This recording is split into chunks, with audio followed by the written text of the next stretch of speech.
And Trump can't even visit dead soldiers' cemetery. He's a disgusting piece of shit. But my president, Biden is my president. I'm so proud. The logistics of getting Biden into Kyiv, where when the president travels, I always understood it to be when he's on a plane, it's Air Force One. It wasn't Air Force One. It didn't have that call sign yesterday. It was a Special Air Services Operation 60 was the call sign or something like that.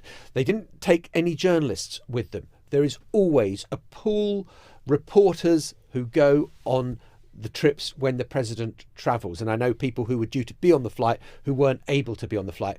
And they kept it quiet from absolutely everybody.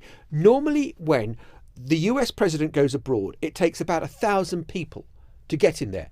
The special forces, the Secret Service, the police, the fire services, the planes, the helicopters. And yet here he was travelling on a train to Poland. I cannot believe what the kittens the Secret Service detail were having about it. But they managed to do something that they have never done before, which is to take a US president into a war zone that is not controlled by the US. And that was an enormous risk that the American administration took yesterday, which I do think is absolutely fascinating how that all unfolded. It is extraordinary as a moment, and the echoes after, I would say, a couple of decades where America has not wanted to play the world's policeman, has not wanted to seem interventionist, has not wanted to be the one that started or even continued wars. This is a very different kind of image, but it is one, nevertheless, that will resonate when people look and say, is America back? Is America back in the picture?